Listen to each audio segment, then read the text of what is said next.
Welcome into this Week 5 edition of KAG's Friday Night Lights, and this is when the games start to mean a little bit more. It was the start of district play for many teams around the Brazos Valley, and we begin our coverage with the best matchup of the night in District 18 5A.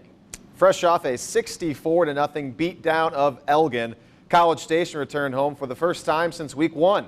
The Cougars were hosting Willis in a battle of 2-1 teams. College Station took the field with a lot of energy tonight, and the Cougars didn't waste any time getting on the scoreboard.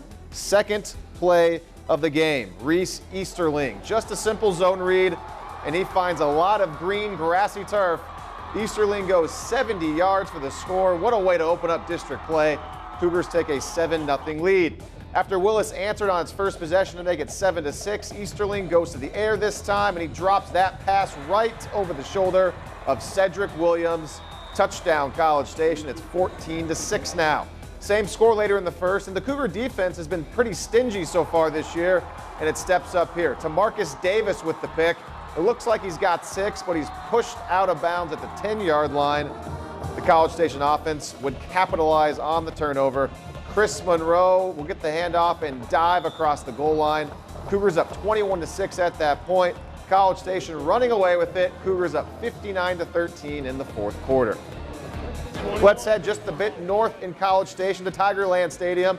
A&M Consolidated hosting Huntsville to begin district play. The Tigers scored 3 touchdowns in the first quarter. We pick it up here in the second with Consol leading 28-14.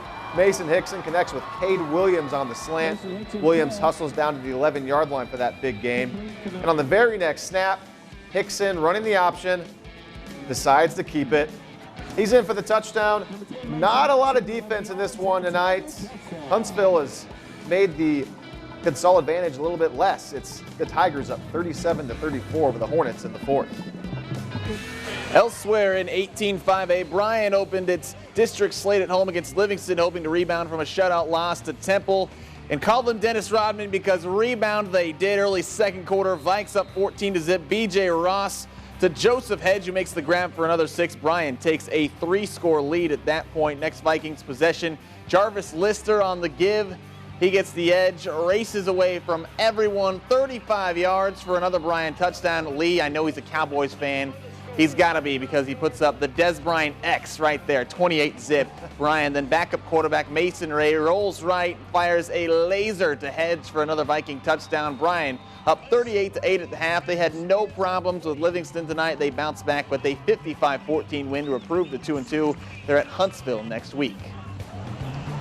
Rudder began district play on the road tonight at Caney Creek. Rudder up big time in the fourth quarter. This one leading 40-0. And elsewhere, Brenham leads defeated Tomball Memorial 30-14. Let's head to 4A, where Navasota took on Fort Worth Castleberry. First Rattlers drive of the game on third down. Shelton Epler hits Sammy Blair on the screen.